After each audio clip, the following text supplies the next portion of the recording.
So, I've been out posting in different groups. I got a new group I signed up for a week or two ago, and it's funny.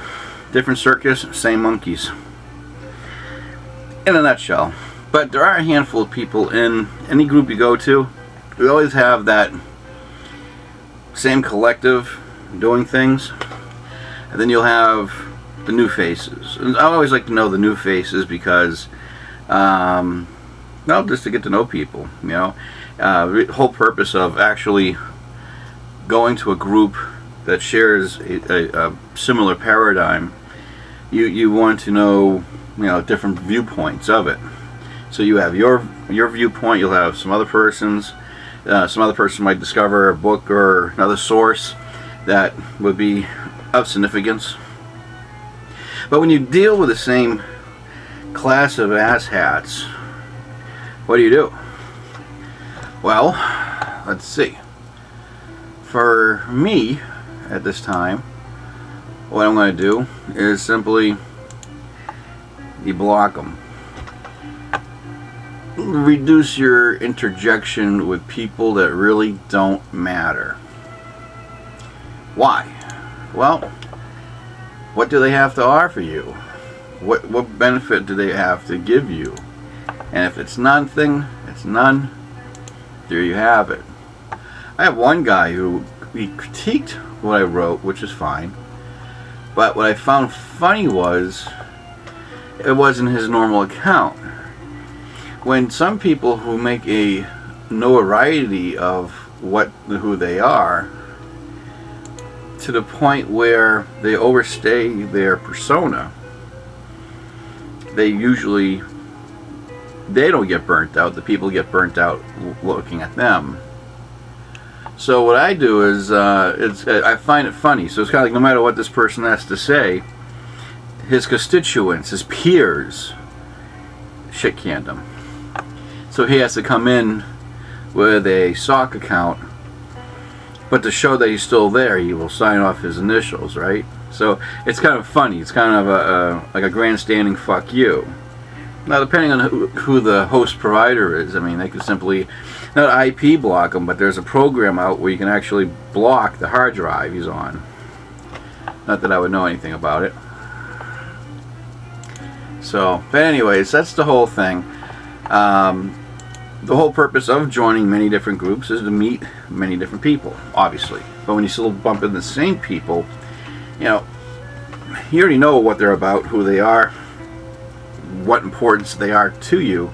So, for better or for worse, ignore them. And that's what I have to do. I mean, if they were that important, you know, and they're not.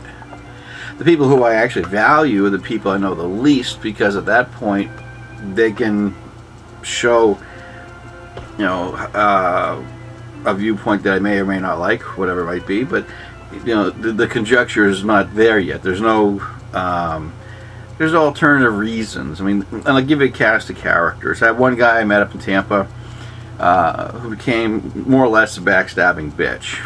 To explain further, I met him, shook hands, we sat down, we talked for a few hours, and then a month later, I guess he didn't like what I wrote, but instead of actually calling me, since he has my number, and he's less than an hour drive away, he actually goes on a radio station and he blasts me on the radio, right? So, what's the whole point of that? Get my attention? Well, he did, but in the same respect, it also showed weak sauce on his part because he wasn't man enough or manned up to actually confront me. After all, I'm a lot closer than some people that you know, keyboard dial tough to or do video messages or chat with. I mean, let's face it. So this wasn't a conversation that would be like, I'll meet you at school after, you know, I'll meet you in the playground after school. But in the same respect, you know, it was something he could have handled differently, and he didn't. He just did a bitch move. So, ignored. Another guy, I call him Fancy Pants. Why I like Fancy Pants? I don't. Anytime a person talks down to you, talks in a high intellectual manner without a degree in college that I'm aware of. Let me put it this way: I work with people who have between 1 and 5 PhDs in my profession or within my company, and the only time they talk of a high caliber is when they're talking shop, because they're doctors, MD doctors.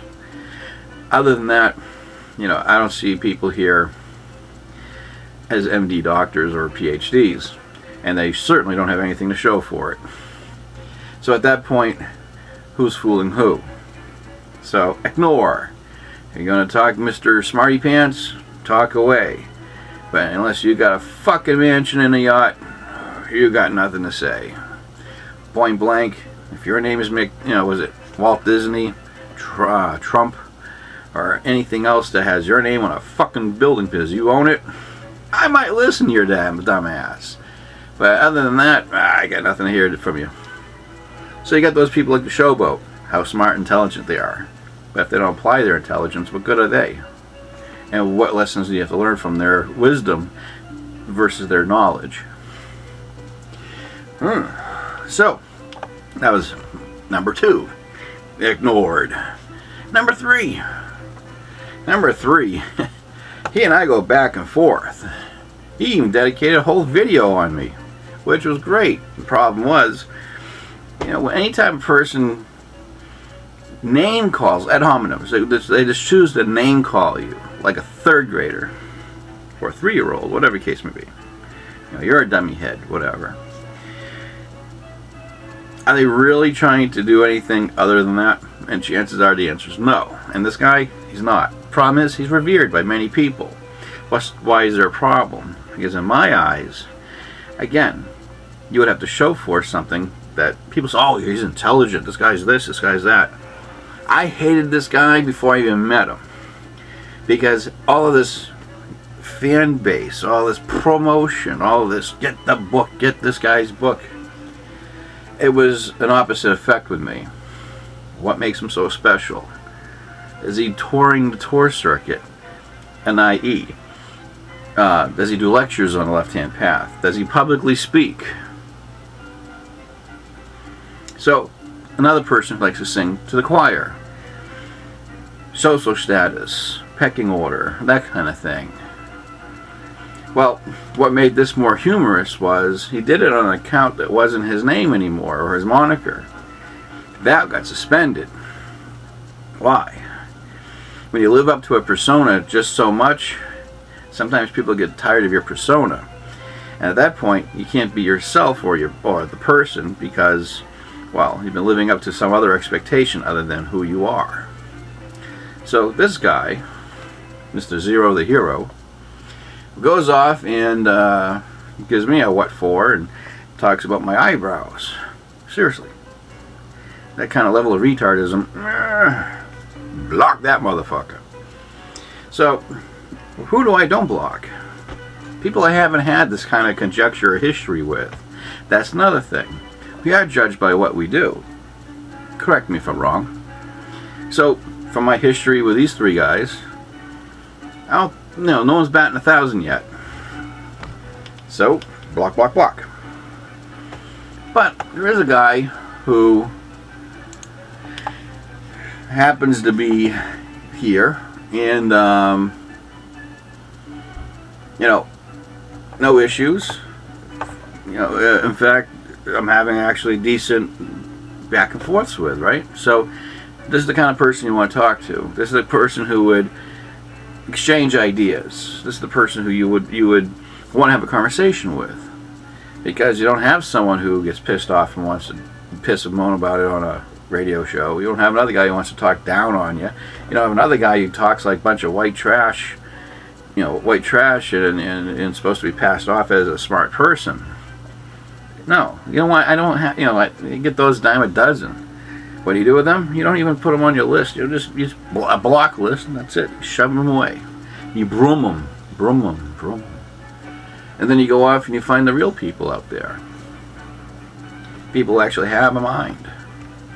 And that's what I do. So the people who I haven't blocked are the people who I would rather, have no debates, but maybe a debate, or just to have, you know, a perspective, you know, of different things, and that's what I would rather do. So that's how I handle it. And complete avoidance. In other words, you aren't important for me to fucking take your messages on YouTube. You're not important to me to do any other group. And that's what I like about certain groups. You know, ignore this user option. Perfect. Does that person's opinion really matter, or should I care? Does he pay my rent? Does he pay my food? Does he pay my bills? No. You ain't that important to me. You know, you offer me a career that does all that too? No, you're not that important to me. You get where I'm coming from a material, individualistic and material world in philosophy and ideology and paradigm. Yeah. But this can go for everybody. This can go for witches, pagans, druids, necromancers, the whole 9 yards. You go to all of these different groups and you're going to find what? The same jerk-offs you dealt with before. But you also have, because it's a different group altogether, you're going to have a handful of different people. So the quickest solution to do, find the people who you don't like, block them, and move on. Because what they say will have no effect. And that's pretty much where it lies. And I'm pretty comfortable with it. So that's where it comes from with me, man. It's funny. People think, you know, oh wow, hey, you're in a new place. And there's another thing, as an observation. I think I'm going to call myself an observational Satanist, because I always view things. How about this? You go to 12 different groups. The first few groups you go to, it's Animal House, man. It's like Fight Club meets, you know, stupid. And then you go to a couple other groups, and the same people are cordial, you know, nice and polite. Why? Because the rules in that place, you fuck up, they bounce your ass out. They ban you, they kick you out, whatever. So what happens? You know, they become friends all of a sudden? Fuck no. But you don't go and have a pissing contest there either, because you'll be bounced out. So you just accept them for who and what they are, and then you move on. And ignoring them. And that's what I've done. It's not better, it's not one up, it's not, you know, it's just something that works for me, and because it works for me, it's what works best. I don't care about a person's opinion. That was one of the things I thought funny on this particular post I was at. You know, I let loose a little, you know, maybe not the best side of me on a written post, but in the same respect, when I got the comment saying, well, this guy, in his own way, complimented you. Who cares? He can't even use his real name. His moniker got bounced. It shows loser written all over him. Why do I care about a person who is no better than a guy living in a trash barrel telling me about the facts of life? That's where it amounts to. But that's what it is. So this lesson, if you would, is don't be discouraged by seeing the same asshats at a different particular programs or social media. What you do, get rid of them ahead of time, block them, and then meet the people who are the backbone or the essence of this group, because you don't see them anywhere else. They go in there in this group here, and that's when you go off and you do posts and you exchange ideas and different thought. That's the better way of doing it, for me at least. So for those out there who I've met before who I just don't like, don't worry, you'll know. And those who I bump into that I don't know, congratulations. We haven't pissed each other off yet. Let's have a conversation. For me, in the environment that I'm in with the left-hand path, some sites believe that, you know, having constant conflict is supposed to help you grow.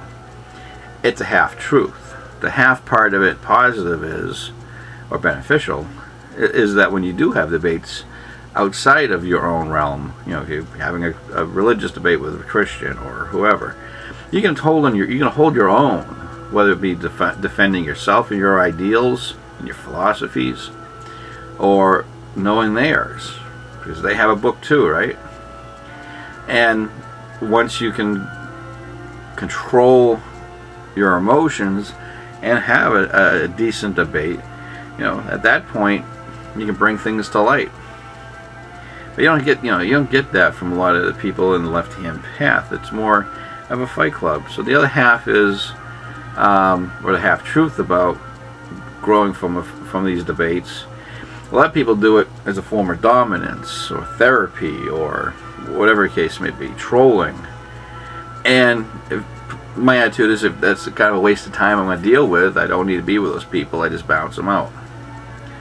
So there you have it. So enjoy the company you're going to be with.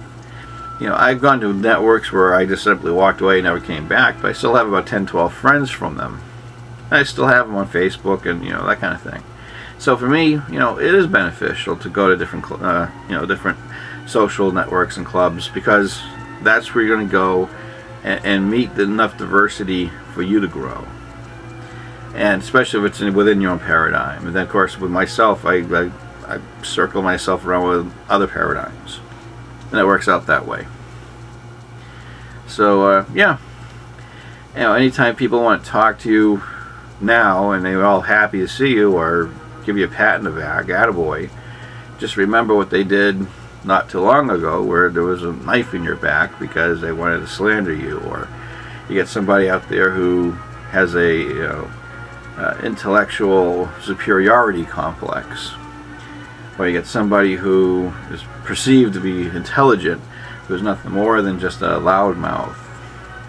So when you deal with that kind of crowd of people, it makes it difficult to go to different organizations or social networks. But they're out there. Just look for them and meet the other people that are in there, because they're the ones that don't venture out. That's their comfort zone, and that's where they post.